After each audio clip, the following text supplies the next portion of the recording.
Alright, so in my last video, went pretty in depth there with 1 Corinthians chapter 6, talking about how the primary motivation in all of our pursuits with sexuality needs to be the glory of God, fleeing away from immoral lust, and trying to emulate and demonstrate the glory and the beauty of God and the relationship that we have with God in our physical interactions with others, specifically these romantic ones. And basically, I went back and I reviewed the clips from the second half where we were going to go into the more practical stuff, and quite frankly, it was really long-winded and kind of just redundant. So I decided, I need to redo this. So either you're welcome or I'm probably going to make it worse. I don't know what's going to happen, but either way, here we go.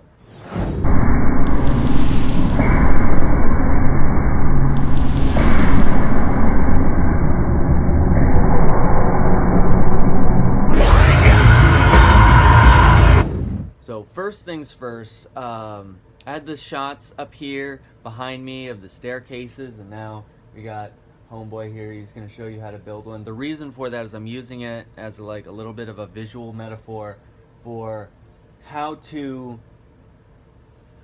kind of picture our relationships with others, and as an illustration for how we should look at our physical interactions while dating or as engaged. See, staircases are almost always easier to go down than they are up, because gravity is helping you out. When you're going upstairs, you're resisting gravity, and that makes it more difficult to go up them.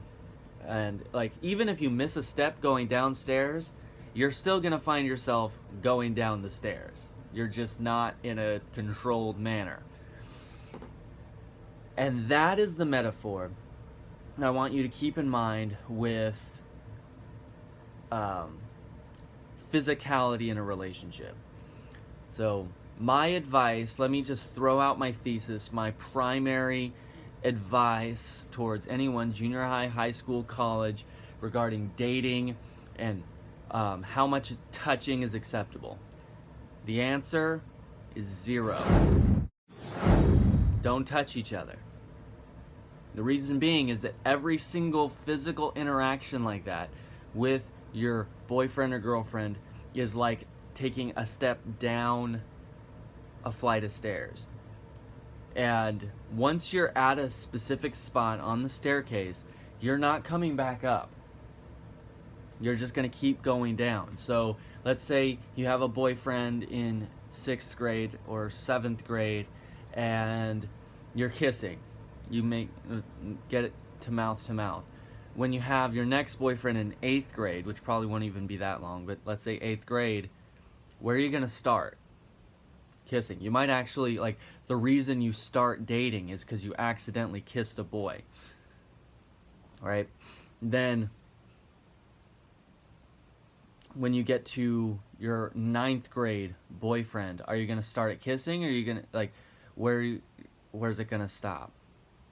So every single time you, I guess, initiate a new form of sexuality with a partner, that's going to be the starting space for your next one. So anyways, the first really big thing, I think, in all romantic relationships is probably kissing, mouth to mouth, lips to lips.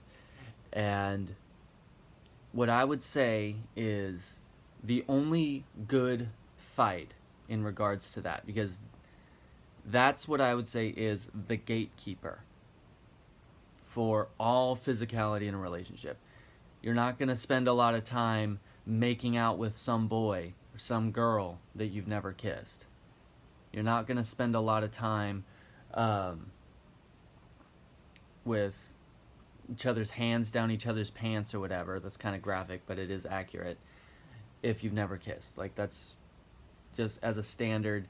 So that's the fight to be had. That's the thing to contend about.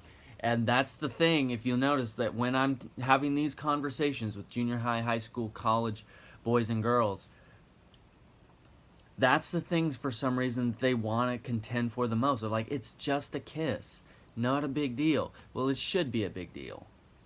There's a reason why a kiss is the sealing act at the end of a wedding. It says you may now kiss the bride, because it is the initiative act regarding sexuality. Like that, it's a moment, it's significant that there's a more romantic, there's a more intimate relationship between this person and that person. So if you're gonna fight a good fight regarding this stuff, it means that you're gonna have to draw a line at kissing and not go any further. That's the spot to contend for. Anything short of that, you are playing with fire. You are preparing yourself to fail in this area. And when I was in high school still, we were listening to a person have this conversation. He said that kissing was foreplay. And I was like, no, it's not a big deal. Are you kidding me? That's ridiculous. Now that I'm married, now that I like moved on in my life since then, matured a little bit, I'm like, wow, that guy was like, he was ahead of the game. Like, he was telling me stuff I didn't want to hear, but it definitely did not change the fact that it was true. So that's what I would say, of like, if you're gonna fight for anything, fight for that. We're not going mouth to mouth until the day that we get married, because that's the thing that's going to change everything for your relationship. Megan, my wife and I, when we were first dating, when we were first together, like, we did not struggle in this area as far as sexuality at all until after we kissed. So if that's not, I mean, it's anecdotal, but it is definitely representative, I think. Nevertheless, two other things to fight for in your relationship that are worth contending. Do not enter a relationship with somebody who does not agree with you on these terms. If you got a boy or you got a girl or whatever that she's wanting to be really physical and you don't, you need to break up with that person. Don't think that it's just like that if you go long enough or you say no enough times that they're just gonna give up and the relationship can go on as is. That will not happen. What's going to happen is that you are going to compromise and that you are going to let that person drag you down. It might not be today, might not be tomorrow, and might not be a week from now, but it will happen, because the effects of sin and the influence of sin is incredibly powerful. And if you're saying that I want to be with you, I just don't want to be with you like that right now, you are begging that person essentially to try and shepherd you in the direction of sin. You're basically challenging them to see who's going to break first. And their desire for sin is equal to your desire for sin. So why are you even putting yourself in the position to tempt yourself that way? Why are you, like, just ask yourself that question of, why do you want to be with this person who's not aligned with you in this way? And if you really press down deep into it, the reason why is that you do want to engage in those behaviors. You're just in denial about it. You feel guilty because your youth pastor gave you a talk like this, or your parents gave you a talk like this, and you're just confused and conflicted. And in some small ways, you want them to lead, you want them to push you in that direction so you won't feel as guilty about doing it on your own. So, don't be, as 2 Corinthians chapter 6 says, don't be unequally yoked.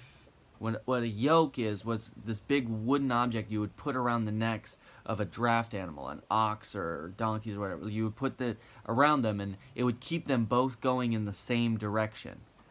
But if you have a really large animal like an oxen and a small animal like a donkey, and you put those both together, what's going to happen is one of them is going to break the neck of the other one.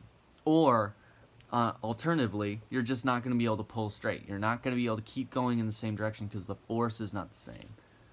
A better analogy maybe for modern times is that don't get into the car of someone you don't know where they're going. It's somebody who's just to pull up at your school, now that school's back in session, and just say, hey, your mom sent me, but you don't know who it is, you don't recognize the car, would you get in? I hope that the answer would be no. Third thing third, this might actually be the most important thing of all of it, is that get away from pornography.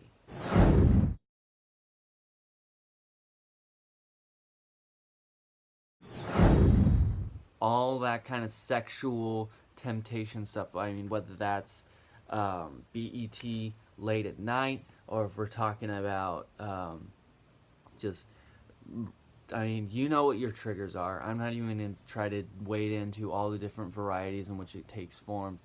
Like, you know what your thing is. I know what my thing is. Stay away from it.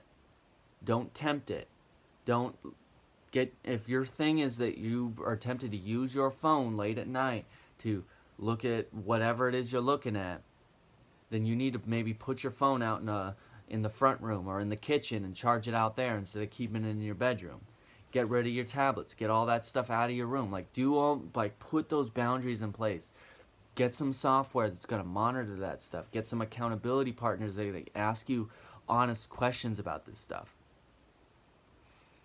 But the point, though, is kind of re-emphasizing the point from the last video of that I'm not about legalism. I don't want you to just put in a bunch of rules that you have to keep and be miserable all the time. You need to love God. You need to love God and be obedient to Him out of your love for Him.